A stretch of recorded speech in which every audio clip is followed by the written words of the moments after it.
Eu queria ficar mesmo no meu pilão velho. Em 1875. Mamãe, quando eu nasci, dava aula de violão. O ano eu não tenho certeza, né?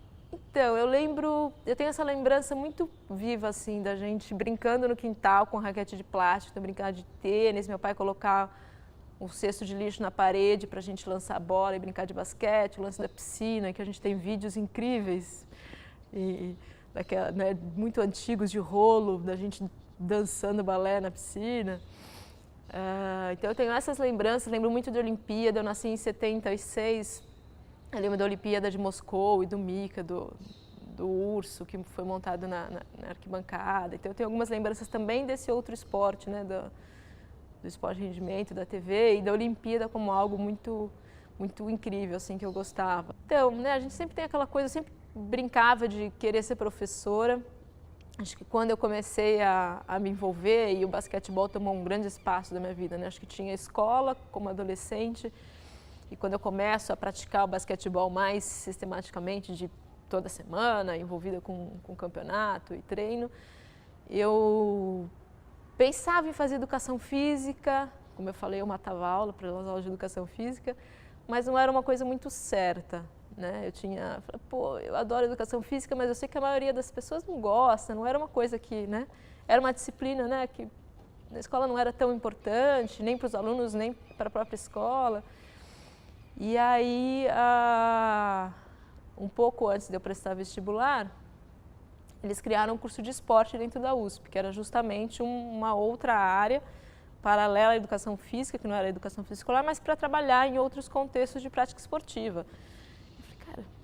É isso, né? E aí me convenci de que era essa a faculdade que eu quero fazer, é isso, eu quero trabalhar com esporte. A gente vê programas, né, humanitários de ONGs europeias indo lá para a África e trabalhando com esporte para resolver problemas de HIV, problemas de conflitos civis, né, no Oriente Médio, mas o esporte sempre tratado como um instrumento de uma relação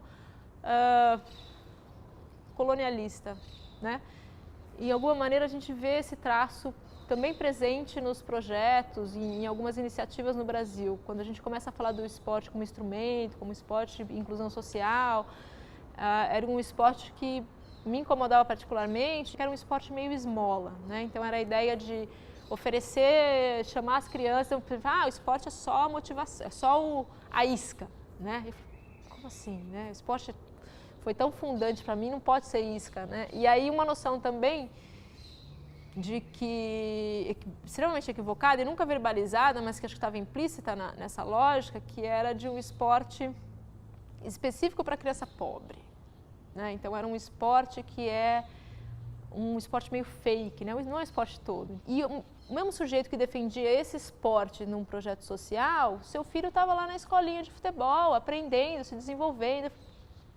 Não é possível, né? Do que a gente tem esportes diferentes para as crianças brasileiras, que são as mesmas, mas nascem em contextos diferentes. Então, acho que a ideia da gente discutir desenvolvimento humano pelo esporte é de vislumbrar toda a potencialidade que essa experiência cultural tem para a formação humana, que vai além de da formação que se enxerga dele só como instrumento, mas como algo que impacta a sua experiência corporal e a partir da experiência corporal é que a gente se constrói como sujeito, que constrói a nossa identidade, né? Então, acho que esse é o entendimento que a gente tem de pensar no esporte como de uma maneira um pouco mais orgânica, a partir do sentido que essa experiência tem para os sujeitos que se engajam nela,